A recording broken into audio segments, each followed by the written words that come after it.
how do you build a great firm? I said it's not sexy. It's kind of boring. It's doing simple disciplines to an extreme level, day in, day out. Welcome to the Tip the Scales podcast, where we discuss running and growing your law firm. I'm your host, Maria Monroy, president and co-founder of LawRank. This week, I am joined by Chad Dudley. Yes, it's his third time on the show. I literally could talk to Chad all day. Today, we talked about how the cost per case has gone up, how having an HR person is so incredibly important. We talked about profitability. We talked about his upcoming conference in Vegas, September 13th through the 15th. It's just going to be him and Mickey Love. Super excited for that event. And he was kind enough to give us a discount code. It is LawRank. We will put that in the show notes for you guys. I hope you enjoyed this episode. We want to offer our listeners an exclusive deal. Right now, you can visit lawrank.com/report to get a free competitor performance report. The report will include your top 5 digital competitors and how they're performing in your market, how you measure up to your competitors in the top 3 metrics, and that is referring domains, content, and monthly traffic, and a local SEO report. And this is a visual, it's a map, and this is tracking your Google business profile, and it's going to show you how you rank within a 1-mile radius. Again, all you have to do is go to lawrank.com/report. We will also be putting this in the show notes. You should feel special. Third time. Is that a first? That's a right. first. No one's been on, the podcast hasn't even been around a year, or it has been around a year, but we don't have 52 episodes yet. And well, thank you. Honored to be back. Always have a good time. All right. So tell us what's new, what's going on. What do you see in the space? It's been a crazy year. I think you look at all the different things that are happening and things that people think are going to start happening. And I think the industry is changing. There's a lot of, people are still adapting from COVID, which sounds strange, but COVID hit a bunch of firms in different ways. And there's firms. The economy is adapting from yes. COVID. And there's things like, people made changes to their firms during COVID that they're sticking with, and like they're trying to, I think that, they use, more client meetings by Zoom or by video conference, using electronic signatures, maybe not being as hardcore about having a physical location, more remote workers, more overseas workers, using increasing the demand for using software to automate certain tasks. It seems like yesterday, but if you remember pre-COVID, a lot of people were nervous about using a case management system that was not on a server. Yes. Like being in the cloud was like, no, that's kind of freaky. It's all of our clients' medicals and information. COVID kind of put that to bed because now you have to in order to work efficiently across a bunch of different time zones and locations. And so you see things like that. I think that the whole COVID, and not just for law firms, but in general, this whole COVID thing and everybody going remote, I think a lot of that money that was spent on offices shifted to tech. Yeah. To have the right processes and procedures to run remote.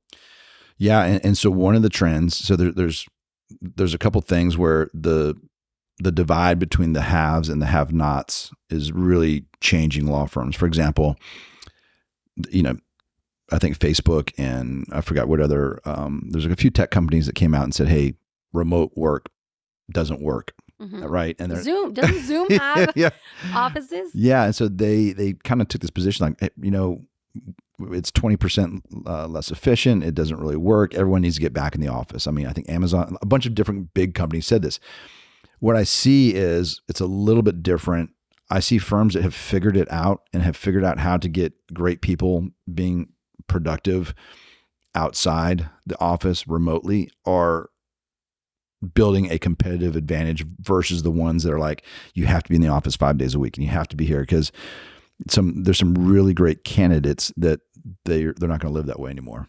I agree. And so, but I do think that there is, for law firms, there has to be some in person. Correct. And you might laugh, but it's almost like like way back in the day, like the first sort of groups that were working remotely to some degree was probably like homeschool. Remember, like way back in the 90s, like homeschool, and the materials weren't that good.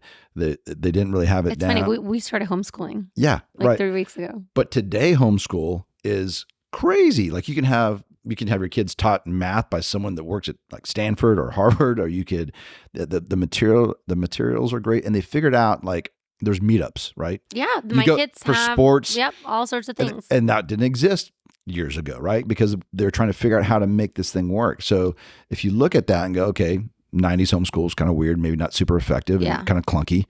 What it looks like today, they figured out that you do need that interaction. They figured out that you do need to be like engaged. Well, there's so many cool things. My kids do coding. Yes. They have Zoom book clubs.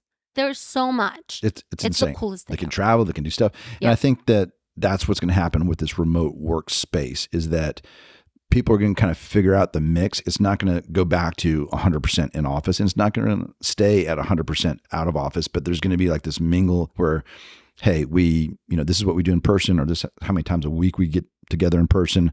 These are events that we're going to host. These are ways that we can, fulfill that need to connect, but also allow you to avoid an hour and a half commute to and from work, right? Yep. So I think that's where it's going. That's how ours is. Yeah.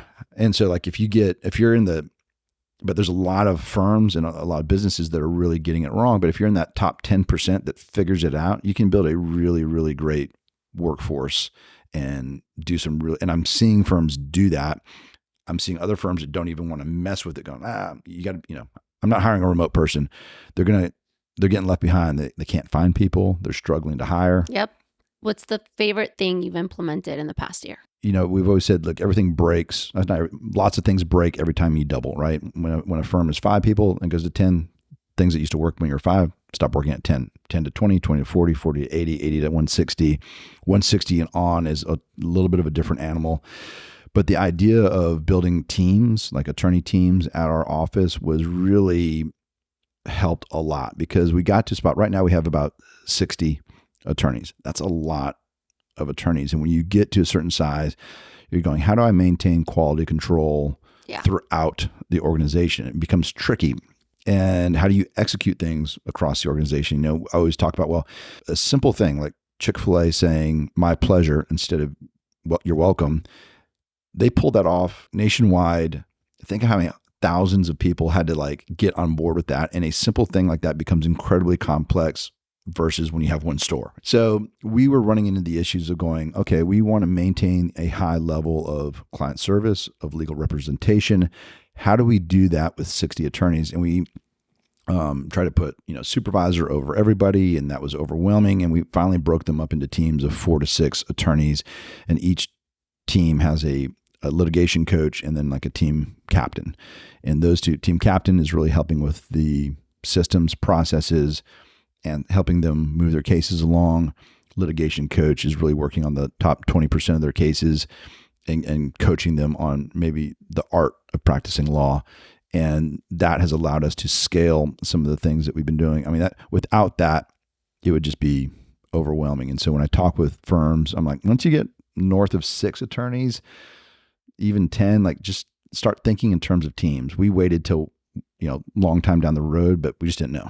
We have 40 employees. Imagine with thousands of fucking employees. Yeah. Around 40 employees is where you just get maxed out and you can no longer keep track of everything. If you have maybe more than one partner, that number could be a little bit higher, but there's a real breaking point somewhere in that zone. And then you have to really let go to grow at that point. For example, people try to skimp on human resources all the time, right? They're like, we don't need an HR person dedicated to hiring. Oh my God, you absolutely need. We have an HR person. It's the best thing in the world too. Yes. And they try to get away with it forever. And then finally they break. And then what do you think's like the point where they need one? 10, 20? Yeah. I mean, I'd say right in that zone, like 20 to 30. Like, so what they have is typically like an office manager that handles some of the HR stuff. And then when you get to like a dedicated HR is probably, somewhere around, I think 30 or 40. We were like probably 25 and we regret not doing it sooner. Other interesting thing is one of the trends you see, the cost of acquisition, the cost of getting cases in the door is going up. Yes, it is. And that you see that plain as day across the space. But then firms are adapting, and you're seeing firms that rely heavily on just straight up leads. And there's an argument that people say, well, lead generation cases don't provide good cases. And there's 10% of the firms out there that are figuring out how to handle those calls and handle those leads. Mm-hmm. And they're building some really great firms by doing that. And the firms that just go across the board, lead generation sucks, I'm not going to mess with it. That's most firms. That's most firms. Yeah. Because you get on these, you see these listservs and these chats, and what do you guys think about lead generation? They suck. They're terrible. Da, da, da. And you kind of dig in. They're different. They're totally different. They're outbound calls. They're a totally different script, totally different person to hook those cases. The response times are more aggressive. The want ratios, if you get 100, leads through a lead generation company, your want ratio, how many are qualified leads, is probably going to be a half or a third of what your normal qualified lead ratio is going to be. So but make peace with it. Run your numbers. Well, it's a numbers game. Yeah, run the numbers and see if it works. But, you see that more and more where firms are like, you know what? I'm going to buy as many of those as I can. And it's interesting that they're successful with it. Now, you talked about how the cost per case is going up. Are you seeing this across all channels? And what is a good cost per case nowadays? They're all over, right? It's the cost per case is going up just as a general rule across the board. And you see it regardless of market, living in the $1,500 to $2,000 range, somewhere in that spot. But then you're like, when I look at a firm, I'm like, okay, well, let's look at these numbers and go, say they sign up 100 auto cases, right? Well, we know that the next thing I ask is what is their close with fee ratio, right? Because I've seen as low as 30%. Like, can you imagine that? Where only 30% of the cases they open get to the finish line with the fee. I mean, something is really wrong. And then some, it's 70%. And for auto, you typically live in the 70% range. You see firms that are like, look, we only want to take cases where we believe the recovery is going to be over $100,000, right? So they're hunting elephants. Yeah. These people annoy me, by the way. We have one client that is complaining about cases. Yep. They've signed 8 cases, but they're all really high 6-figure, 7-figure cases. And then they've referred 200 cases. I can't control what you refer. Correct. In that situation, our want ratio low because we're super picky. Or if they sign them up, then vet them. Want ratio will look normal.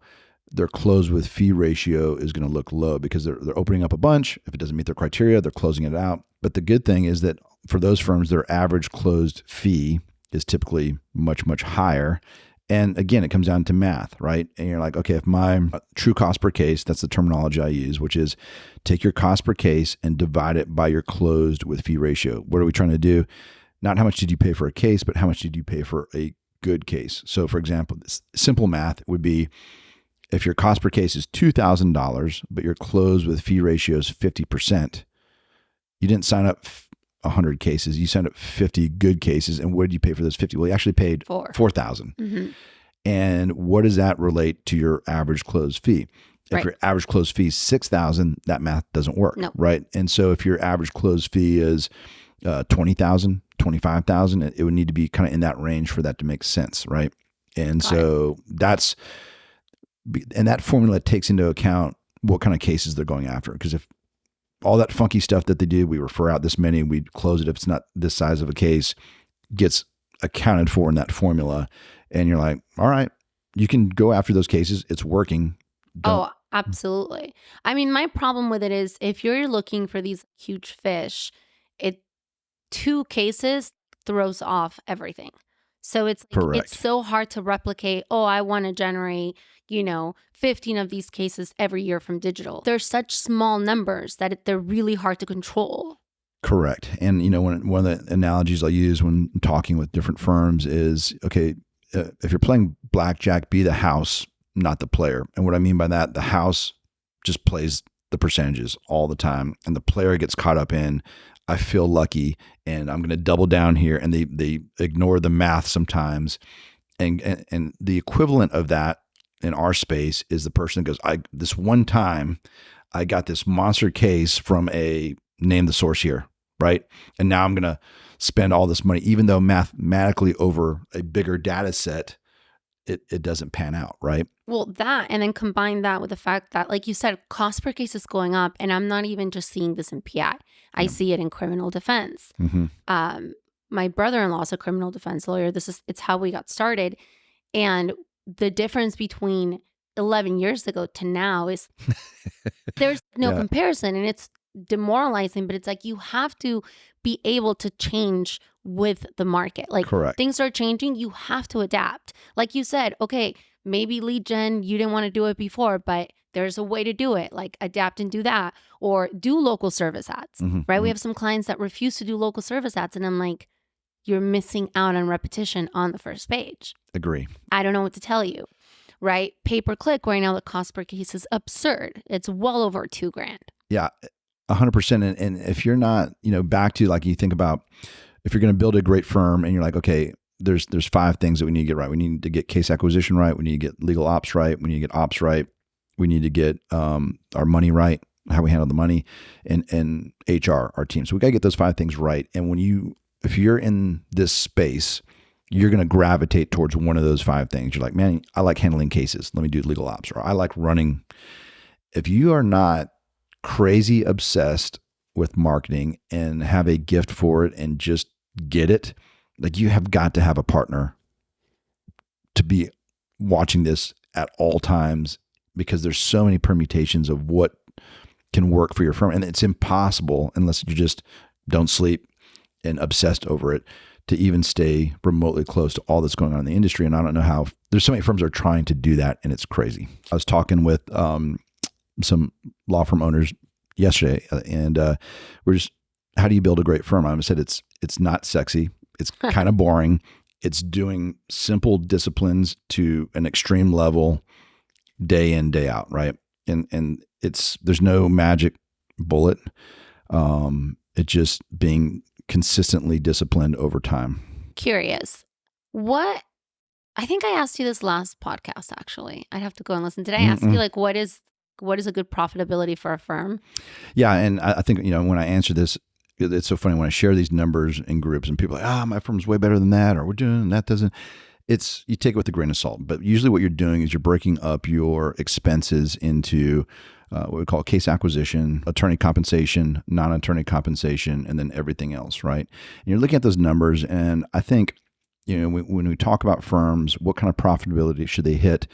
If you're below $10 million a year, you can hit some crazy profit numbers. You can just get some efficiencies. You're working in the business, and what a partner can do in a firm that is less than 10 million can have a bigger impact on the firm. As the firm gets bigger, 20 plus million, 30, 40 plus million, the impact one partner can have on profitability is different. So, you see firms under 10 million, they're doing some crazy profit numbers, maybe 40%, 50%.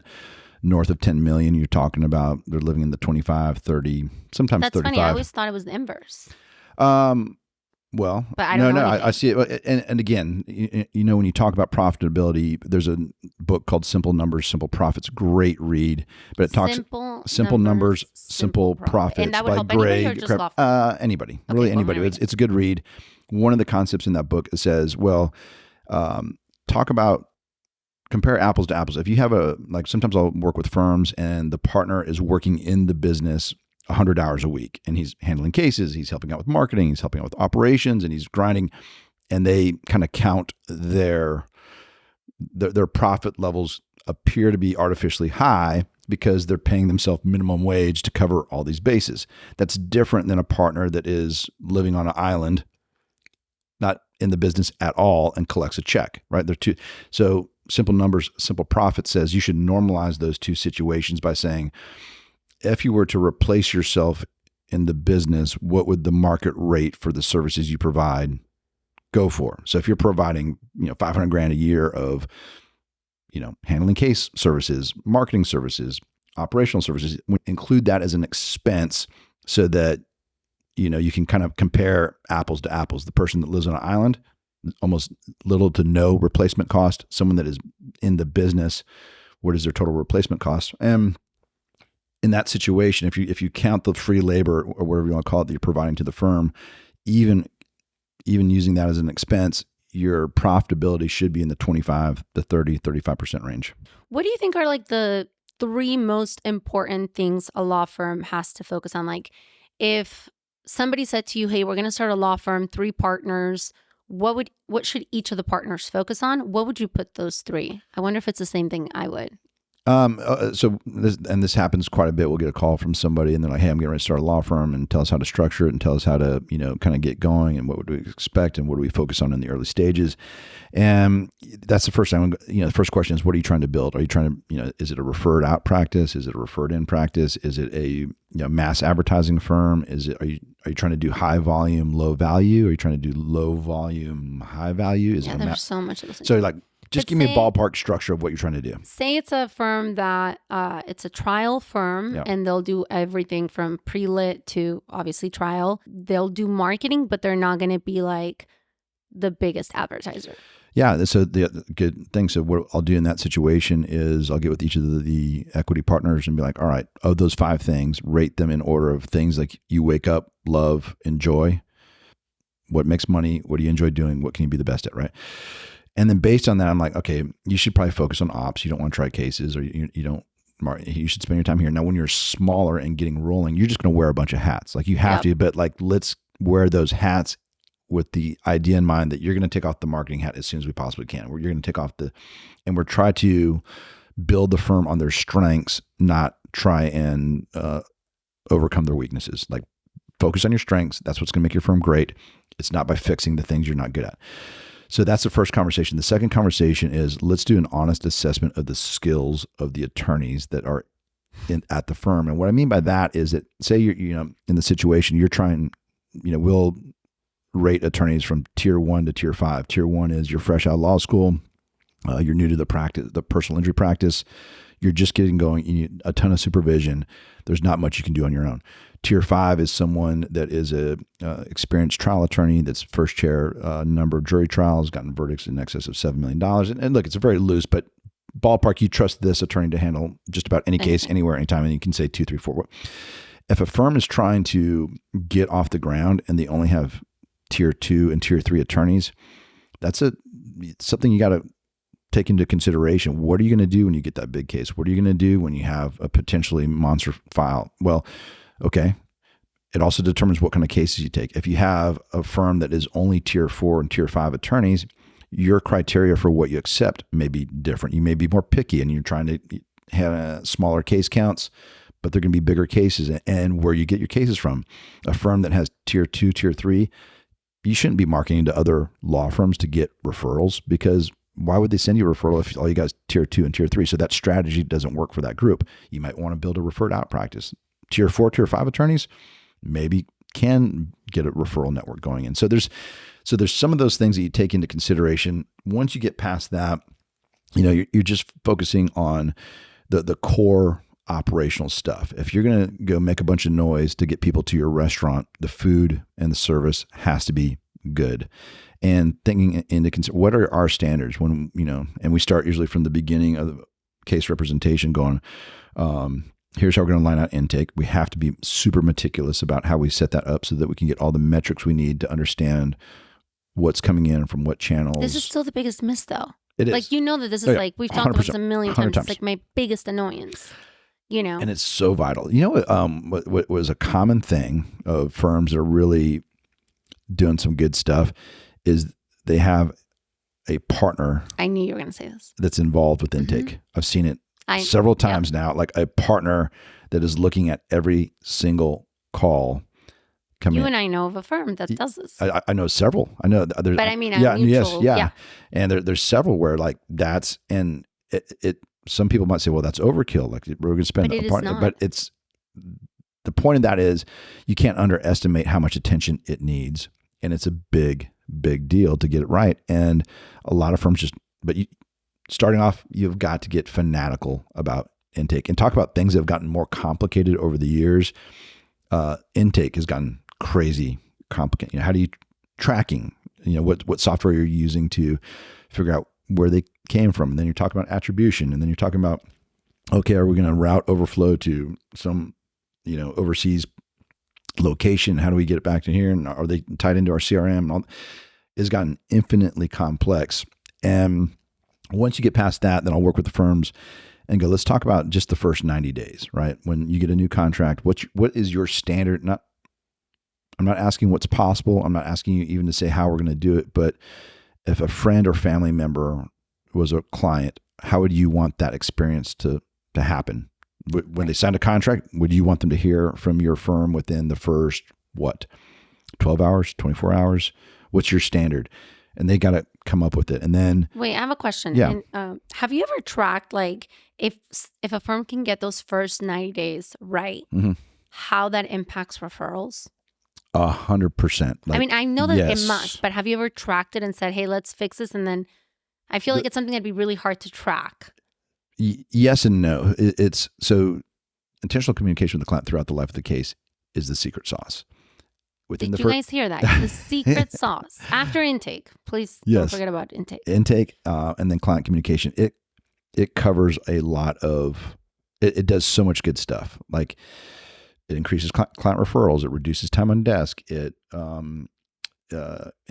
increases your average close fee. It, just there's so many good things. Reduces bar complaints, reduces complaints in general, increases Google reviews. Like get fanatical. Google reviews. And we talk about, these, it's crazy. We put on a conference and we say it all the time. Client communications is the secret sauce. And we had people raising their hands like, you mean like the attorneys call on the clients? Like, yes, absolutely. Attorneys, legal assistants, like stay in communication with your clients, because when you don't talk to them, I mean, that's the biggest mistake I've seen firms make is they have these systems and processes where the client may not hear from their attorney for 6 months or until suit's filed or until a demand package goes out, and so much gets missed. And so having intentionality about what client communication looks like in the first 90 days, talk to them every 15 days, at least at a minimum.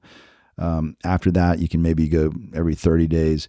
There's certain junctures in the case where you want to make sure they receive intentional communication. Like, okay, setting up with a doctor and you're talking about getting their property damage resolved. And then is your team trained so that when the client says thank you, that's a signal like, okay, to ask for a referral? Does that trigger that conversation? And have you trained your team in how to ask for referrals and what they say and what that looks like? And there's different junctures in the case where you add value. The client says thank you, and it's a great time to have that conversation. Remind them like, yes, the highest compliment we can receive is a referral. And then do you suggest a newsletter to clients? Or? Yeah. I think that's, so you had the old school hard copy newsletters that I've seen firms. I've seen numbers where it works great for some firms. I've seen other locations where it's not moving the dial as much as it used to. What do you think is why? Because I've seen the same thing. And there's a lot of variables because you see, are you writing the content for the newsletter for you to feel good about what you put out, or are you writing it for something that someone might want to read, right? Or pick up. And it's tough because who wants to read about PI? Like, I'm sorry. Correct. No one. And so, you see things, well, let's make it about the recipient and be like, all right, how can we provide a service or provide information or provide help? Summer. Top 10 most dangerous things for kids during the summer break. I'd read. I would literally right? read that. And you're like, okay, it's Sign me ATVs, trampoline parks, and pools, and and here's why. Riding a bike outside. Yeah, all these things, and it just okay. That's kind of interesting. I have kids, or I'm curious, or what's the most dangerous intersection in your city? Because that's about me and that's about my safety. I love that. Yes. And there's things like that, right? Or if you're doing any community involvement, any events, like promoting that, all that stuff. Correct. So to answer your question, I think, you're seeing and email newsletters are just so cheap and they're so trackable and they're so, your open rate and who's clicking on what and what topics are they interested in. It's so much easier to get that information. So I see firms gravitating away from the hard newsletter more to a electronic version, but you still have, I run across firms all the time that swear by that newsletter. I've been doing it since, 2000, and I'm not going to stop because they love it. Right. And wait, so you mentioned a conference. Let's talk a little bit about that. When is it? And what are you guys teaching? It's September 13th through 15th this year, in a few weeks, in Las Vegas at the Cosmopolitan Hotel. Wow. It's Increase Your Profits, and it's going to be put on by Mickey Love and myself. Mickey Love has been in this industry for a bunch of years. Between the two of us, gosh, I imagine we have worked with, consulted with, done planning sessions for probably over 400 law firms in our space over the years, every different size. And some of the things that we're going to be talking about. It's Mickey and I. We're going to be sharing everything that we know. She's the president of CJ Advertising and has worked with personal injury firms since forever. And she knows her stuff. And so we're going to just take 2.5 days and share what we've seen in our industry, things that have been true for decades and are still true, things that have been true for decades that are changing. I love that. Things that are, that we're seeing, the tools that help you run a law firm, how they all tie into, how does your close with fee ratio impact your labor ratio, for example, right? Well, it's straightforward. If you're working on a bunch of bad cases that don't produce fees, your labor ratio starts to go up. And there's so many things like that make sense. Like, see, now I kind of want to go and sit through it. Yeah. And there's so many things like that. Like, how does this thing connect to this thing and impact this thing? And while many people have heard bits and pieces of how we look at law firms, this is an opportunity for us to just tie it all together and go, here's from start to finish. And it's actionable. Very pure actionable, content. It sounds like pure content. We're not hiding the ball. And we're going to spend 2.5 days doing it. But you had told me that it was like limited. Some people, it depends on market. So let's talk about that a little bit. Yeah, no. I don't want to get anyone too excited and they can't go. No, it is by it's by application. You send an application to be part of and visit the conference. We had to do it that way, just because of there was such high demand. We unfortunately had to turn people away where there was market conflicts with. Yeah, some people are people mad that at you. Yes, we've done that. So who knows if we go down this path again? But we're definitely doing it this year, and we had to do an application process. Time you do it?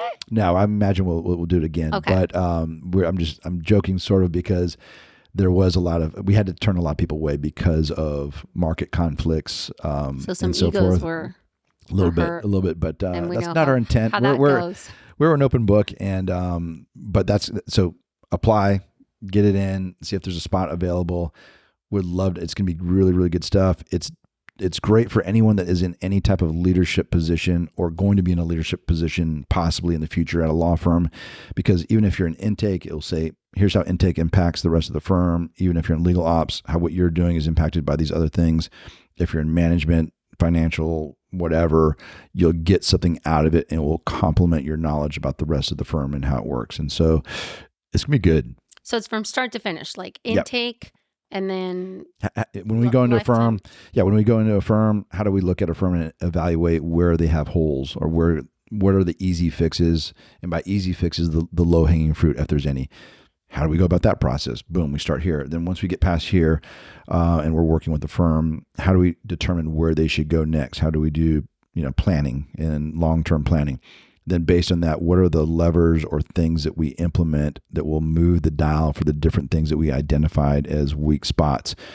Okay, and talk about that might involve intake. It might involve case management. It might involve operational tools, marketing, case acquisition tools. And we'll kind of go through all the different areas, the 5 areas I mentioned, legal ops, case acquisition, financials, and HR, how each of those play a role specifically to personal injury firms and what you do to get each of those areas right so that you can build the firm that you want.